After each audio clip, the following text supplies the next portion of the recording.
Dear students, first of all, very much good morning to all of you. Last video से हमने एक नया unit start किया है। आप सब जानते हैं हमने जो यूनिट शुरू किया है वो है फाइनेंशियल मैनेजमेंट का। और लास्ट वीडियो में हमने फाइनेंशियल मैनेजमेंट के कॉन्सेप्ट को डिस्कस किया था आप सबके साथ। मैंने आपको बताया था कि फाइनेंशियल मैनेजमेंट का मीनिंग क्या है, उसका रोल क्या है, एक फाइनेंशियल मैनेजमेंट का एक कंपनी के अंदर क्या रोल है, क्या इंपॉर्टेंस है उसकी, और फाइनेंशियल मैनेजमेंट का ऑब्जेक्टिव क्या है। एक कंपनी के लिए फाइनेंशियल मैनेजमेंट फाइनेंस मैनेजमेंट एक क्रूशियल एरिया है। और इनफैक्ट पिछली वीडियो में ही मैंने आपको बताया था जो फाइनेंशियल मैनेजमेंट का जो मेन ऑब्जेक्टिव है वो है वेल्थ को मैक्सिमाइज़ करना। और मैंने आपको इसमें फार्मूला बताया था वेल्थ को मैक्सिमाइज़ करने का, that was number of share multiplied by market price पर शेयर। मीन टू से जो फाइनेंशियल मैनेजमेंट है उसका जो मेन ऑब्जेक्टिव है वो है अपने शेयर होल्डर की वेल्थ को बढ़ाना। अब अपने शेयर होल्डर की वेल्थ को इंक्रीज़ करने के लिए जो फाइनेंशियल मैनेजर है, या आप कह सकते हो कि एक फाइनेंशियल मैनेजमेंट का जो अथॉरिटी है, नॉर्मली फाइनेंशियल मैनेजर ही होता है, फाइनेंस मैनेजर ही होता है, उसको पर्टिकुलर 3 एरियाज़ का ध्यान रखना पड़ता है। That was investment, financing and dividend. तो उसको ये जो 3 एरियाज़ हैं, इन 3 एरियाज़ को उसको फोकस करके चलना पड़ता है। और उन 3 एरियाज़ के अंदर उसको वेरियस टाइप्स के डिसीजन भी लेने पड़ते हैं, जिन डिसीजंस का कंपनी की ओवरऑल फाइनेंशियल एबिलिटी का, कंपनी की ओवरऑल परफॉर्मेंस के ऊपर इफेक्ट पड़ता है, और शेयर होल्डर की वेल्थ के ऊपर भी, जो वेल्थ मैक्सिमाइजेशन है उसके ऊपर भी अल्टीमेट इम्पैक्ट पड़ता है। तो माय डियर स्टूडेंट्स, जो 3 डिसीजन हैं वो है इन्वेस्टमेंट डिसीजन, दूसरा है फाइनेंसिंग डिसीजन, और तीसरा है डिविडेंड डिसीजन। तो आज की जो ये वीडियो बनाई गई है उसमें हम डिस्कस करेंगे केवल इन्वेस्टमेंट डिसीजन को डिस्कस करेंगे। इन्वेस्टमेंट डिसीजन को डिस्कस करेंगे कि ये होते क्या हैं। साइड बाय साइड जब भी कोई फाइनेंशियल मैनेजर कोई इन्वेस्टमेंट का डिसीजन लेता है तो डिसीजन लेते हुए उसको किस की बातों का ध्यान रखना पड़ता है, साइड बाय साइड उनके डिसीजन के ऊपर किन किन फैक्टर्स का इम्पैक्ट पड़ता है, इस सारी बातों को हम आज की वीडियो के अंदर डिस्कस करेंगे। So let us start the first topic, that is investment decision under the lesson या unit financial management. Financial decisions, in fact modern thinkers have made a mention of 3 important decisions taken by a financial manager, that is investment decision, financing decision and dividend decision. मैंने आपको अभी बताया है कि कोई भी company का जो फाइनेंशियल मैनेजर है उसको 3 बेसिक एरियाज़ के अंदर डिसीजन लेने पड़ते हैं। पहला होता है इन्वेस्टमेंट के एरिया में, दूसरा होता है फाइनेंसिंग के एरिया में, तीसरा होता है डिविडेंड के डिसीजन में, डिविडेंड के एरियाज़ में। तो इनको हमने यही नाम दिए हैं, investment decision, financing decision and dividend decision. कुछ थिंकर्स, कुछ ऑथर्स जो ये डिसीजंस हैं इनको फाइनेंस के फंक्शन भी मानते हैं। तो अगर कोई ये पूछता है कि फाइनेंस के फंक्शन कौन कौन से होते हैं तो हम इन तीनों का नाम ले सकते हैं, right. So let us talk about the first investment decisions. आज की इस वीडियो में मैंने आपको बताया था कि इन्वेस्टमेंट डिसीजन डिस्कस करेंगे। तो let us talk about the meaning of investment decisions. It refers to deciding about how the funds are invested in different assets so that they are able to earn the highest possible return for the investors. मैं repeat करता हूँ investment decision के बारे में। It refers to deciding about how the funds are invested in different assets so that they are able to earn the highest possible return for the investors, highest possible return for the investors. In fact company के पास जितने भी funds हैं, but natural है company के पास जो भी funds हैं उसको वो इन्वेस्ट करेंगे इन वेरियस टाइप्स की एसेट्स के अंदर। अब अगर हम एसेट्स की बात करें तो एसेट्स भी हमारे पास 2 तरह की होती हैं, एक होती है लॉन्ग टर्म एसेट्स और एक होती हैं शॉर्ट टर्म एसेट्स। तो हमें क्या करना है, हमने जो हमारे पास जो टोटल फंड्स हैं हमने उन फंड्स को अपने टोटल फंड्स को लॉन्ग टर्म एसेट्स और शॉर्ट टर्म एसेट्स के अंदर इन्वेस्ट करना है, ठीक है जी। तो आगे देखिए, आगे हम पढ़ते हैं। Investment decision is also divided into 2 parts, long term investment decisions and short term investment decisions. Short term investment decisions, मैंने अभी आपको बताया कि जो हमने एसेट्स में पैसा इन्वेस्ट करना है, किसी भी फाइनेंशियल मैनेजर को जो पैसा इन्वेस्ट करना है एसेट्स के अंदर, तो वो इनको दो कैटेगरी बना के चलेगा। एक तो ऐसी एसेट्स जो हमें लॉन्ग टर्म के लिए चाहिए और कुछ ऐसी एसेट जो हमें शॉर्ट टर्म के लिए चाहिए। लॉन्ग टर्म के लिए एसेट जैसे कि हमें प्लांट चाहिए, मशीनरी चाहिए, बिल्डिंग चाहिए, लैंड चाहिए, फिक्सचर चाहिए। तो ये कुछ ऐसी एसेट्स हैं जो हमारी लॉन्ग टर्म एबिलिटी के ऊपर इफेक्ट डालती हैं, हमारी कंपनी की लॉन्ग टर्म प्रॉफिटेबिलिटी के ऊपर इफेक्ट डालती हैं, और जो पैसा उसके अंदर एक बार इन्वेस्ट हो जाता है उसका हमारी कंपनी के उस इन्वेस्टमेंट का हमारी कंपनी के ऊपर एक लॉन्ग टर्म इम्पैक्ट पड़ता है। शॉर्ट टर्म इन्वेस्टमेंट्स वो होती हैं जो कंपनी के अंदर शॉर्ट टर्म के लिए करी जाती हैं, राइट। जैसे कि जो कंपनी की जो पैसा एक कंपनी के financial manager short term assets के अंदर इन्वेस्ट करता है, जैसे कि स्टॉक में डेटर्स में डेटर्स में शॉर्ट टर्म इन्वेस्टमेंट्स की जाती हैं। इस तरह की जो शॉर्ट टर्म एसेट्स होती हैं, इसका इम्पैक्ट कंपनी की लिक्विडिटी के ऊपर पड़ता है कि कंपनी के ऊपर कितना पैसा कैश में अवेलेबल नॉर्मली रहेगा। तो ये कंपनी की लिक्विडिटी के ऊपर इम्पैक्ट डालेंगी। तो मैं फिर आपको बता रहा हूँ, मैं रिपीट कर रहा हूँ, long term investment decision basically company की प्रॉफिटेबिलिटी के ऊपर, लॉन्ग टर्म सर्वाइवल के ऊपर, कंपनी की वायबिलिटी के ऊपर इम्पैक्ट डालती है। लेकिन जो शॉर्ट टर्म इन्वेस्टमेंट डिसीजन है वो कंपनी की लिक्विडिटी के ऊपर डायरेक्टली इम्पैक्ट डालती हैं, प्रॉफिटेबिलिटी के ऊपर भी इम्पैक्ट डालती हैं। तो ये दोनों डिसीजन कुछ इन सब बातों को दिमाग में रख के हमने करना है। अब आते हैं हमारे फैक्टर अफेक्टिंग इन्वेस्टमेंट डिसीजन।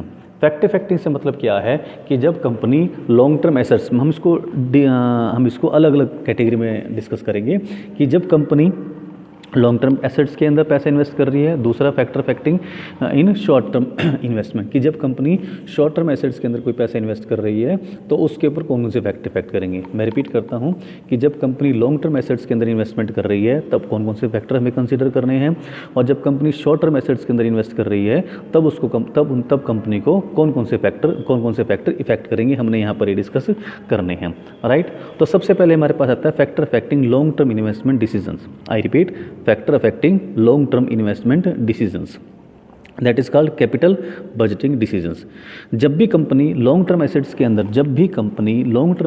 अंदर ऐसी एसेट्स जो हमें लंबे टाइम तक हमारी कंपनी को चलाने में हेल्प करती है, उसके अंदर जब कंपनी पैसा इन्वेस्ट करती है तो उसको हम कैपिटल बजटिंग डिसीजन का नाम भी लेते हैं। कुछ बुक्स के अंदर कैपिटल बजटिंग वर्ड का यूज़ किया गया है, तो इसका नाम भी यही रहेगा कि कैपिटल बजटिंग डिसीजन का नाम भी दिया जाता है, इसको कैपिटल बजटिंग डिसीजन भी बोलते हैं। तो लॉन्ग टर्म इन्वेस्टमेंट के टाइम पर 3 फैक्टर बेसिकली इम्पैक्ट डालते हैं। पहला है cash flow of the project, दूसरा है द रेट ऑफ रिटर्न, और तीसरा है इन्वेस्टमेंट क्राइटेरिया इन्वॉल्व। मैं इसको 1 बाय 1 आपके साथ डिस्कस करता हूं। सबसे पहले हमारे पास आता है cash flow of the project.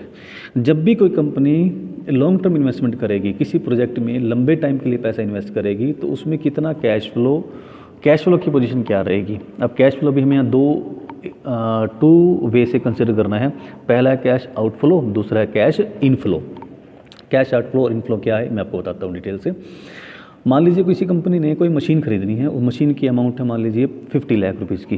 Company ने 50 लाख रुपीज़ की कोई मशीन खरीदनी है, तो जब कंपनी 50 लाख की मशीन परचेज़ कर रही है तो बट नेचुरल है कि कंपनी के पास से एकदम से 50 लाख रुपया निकल जाएगा, चला जाएगा। तो this is called cash outflow. अब यहाँ पर हम बात करते हैं इनफ्लो की। जब कंपनी उस मशीन को यूज़ करेगी, कंपनी उस मशीन को यूज़ करके पैसा अर्न करेगी, तो पैसा धीरे धीरे कंपनी के पास आएगा। एकदम से 50 लाख तो आएगा नहीं, धीरे धीरे वो मशीन कंपनी को पैसा अर्न करके देगी, सामान बना के देगी, गुड्स प्रोड्यूस करके देगी। तो कंपनी को कितना इनफ्लो हो रहा है, धीरे धीरे जो पैसे का इनफ्लो कितना रहेगा, धीरे धीरे वो इनफ्लो कितना रहेगा और उसकी अर्निंग क्या रहेगी। This is the difference between the cash outflow and inflow. तो कंपनी को जब भी किसी भी, मैं तो मशीन का तो आपके सामने एक एग्जांपल दिया है, जब भी कंपनी लॉन्ग टर्म एसेट्स के अंदर पैसा इन्वेस्ट कर रही है तो कंपनी को उस लॉन्ग टर्म इन्वेस्टमेंट से पहले उसके आउटफ्लो और इनफ्लो का एक क्रॉस कंपैरिजन करना है, और डिफरेंट प्रोजेक्ट्स को भी कंपेयर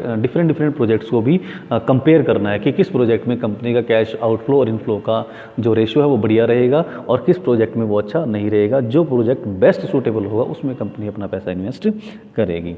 दूसरा पॉइंट आता है rate of return. Rate of return से मतलब क्या है, कितनी परसेंट हमारी रिटर्न कैश की, कितनी परसेंट रिटर्न हमारी, रिटर्न से मतलब प्रॉफिट की रिटर्न कितनी हमारी आ रही है पर्टिकुलर प्रोजेक्ट से। मान लीजिए एक कंपनी को 4 अलग अलग प्रोजेक्ट्स के अंदर पैसा इन्वेस्ट करना है, तो कंपनी मान लीजिए हर एक प्रोजेक्ट के अंदर कंपनी को मान लीजिए 10 लाख रुपए प्रोजेक्ट ए में, फिर 10 लाख रुपये प्रोजेक्ट बी में, फिर 10 लाख रुपये प्रोजेक्ट सी में, फिर 10 लाख प्रोजेक्ट डी में। 4 अलग अलग प्रोजेक्ट है, सब में सेम इन्वेस्टमेंट है कंपनी की 10 लाख रुपीज़ की, बट उनसे होने वाली रिटर्न, उनसे जो पैसा रिटर्न आना है प्रोजेक्ट से वो डिफरेंट हो सकता है। तो जिस प्रोजेक्ट से हमारी रेट ऑफ रिटर्न ज़्यादा है, जिस प्रोजेक्ट से हमारी प्रॉफिटेबिलिटी ज़्यादा है, जिस प्रोजेक्ट से हमारे पास पैसा आने की ज़्यादा अच्छी उम्मीद है, कंपनी को उस प्रोजेक्ट के अंदर पैसा इन्वेस्ट करना चाहिए। तीसरा पॉइंट है investment criteria involve. Investment criteria से मतलब क्या है कि इन्वेस्ट करने से पहले, पैसा इन्वेस्ट करने से पहले हम कौन कौन से क्राइटेरिया अपनाएंगे जिसके ऊपर हम लोग एनालाइज करेंगे वेरियस प्रोजेक्ट्स को। मैं फिर रिपीट करता हूँ कि जो हमारे पास वेरियस प्रोजेक्ट हैं हम उनको एनालाइज करने के लिए क्राइटेरिया मेंटेन करेंगे, कुछ पॉइंट्स मेंटेन करेंगे कि किस पॉइंट पर कौन सा प्रोजेक्ट हमारे लिए अच्छा है। जैसे कि मैं आपको बता देता हूँ, मान लीजिए पहला पॉइंट है फंड्स इन्वॉल्व, कि मान लीजिए 4 प्रोजेक्ट हैं, किस प्रोजेक्ट में ज़्यादा फंड लग रहे हैं और किस प्रोजेक्ट के अंदर कम फंड लग रहे हैं, ये हम क्राइटेरिया बनाएंगे, एनालाइज करेंगे। दूसरा रेट ऑफ इंटरेस्ट, कि किस प्रोजेक्ट के ऊपर हमें इंटरेस्ट ज़्यादा पड़ता है, किस प्रोजेक्ट के ऊपर हमें इंटरेस्ट कम पड़ता है। तीसरा क्राइटेरिया है रेट ऑफ रिटर्न, किस प्रोजेक्ट से हमें रिटर्न ज़्यादा है, किस प्रोजेक्ट के हमें रिटर्न कम है। फोर्थ पॉइंट है कैश फ्लो, किस प्रोजेक्ट के हमारे पास कैश का आउटफ्लो ज़्यादा रहेगा और इनफ्लो कम या ज़्यादा रहेगा, और कौन से प्रोजेक्ट के ऊपर हमारे पास कैश आउटफ्लो और इनफ्लो कम ज़्यादा रहेगा। मतलब डिफरेंट पॉइंट्स बनाने हैं, उन डिफरेंट पॉइंट्स के ऊपर कौन सा प्रोजेक्ट हमें बेस्ट सूटेबल रहेगा, ये हमने डिस्कस करना है। सो होपफुली आपको तीनों पॉइंट समझ में आए होंगे। पहला, मैं फिर दोबारा रिपीट कर रहा हूँ एक शॉर्ट में, cash flow of the project mean to say cash flow, outflow और इनफ्लो का कंपैरिजन करना है।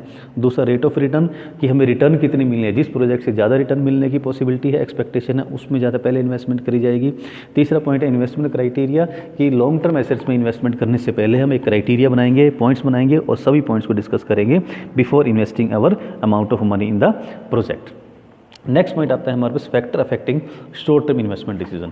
मैंने आपको भी बताया कि शॉर्ट टर्म इन्वेस्टमेंट डिसीजन जब कोई finance manager short term assets के अंदर पैसा इन्वेस्ट करता है तो उसको हम बोलते हैं, शॉर्ट टर्म एसेट्स के अंदर जब पैसा इन्वेस्ट करता है तो उसको हम बोलते हैं शॉर्ट टर्म इन्वेस्टमेंट डिसीजन। इसका एक नाम और भी रखा गया है, that is called working capital management. In fact working capital की जरूरत किस लिए पड़ती है कंपनी को?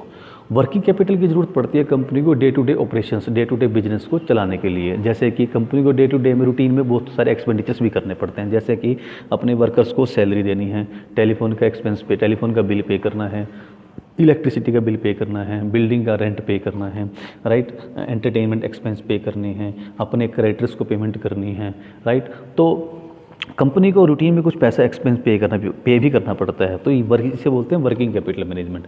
तो यहाँ पर जो मेन फोकस कंपनी को करना है वो ये है कि शॉर्ट टर्म इन्वेस्टमेंट करते हुए कंपनी के पास जो लिक्विडिटी की पोजीशन, लिक्विड मतलब लिक्विड कैश की पोजीशन है, वो सफिशिएंट होनी चाहिए।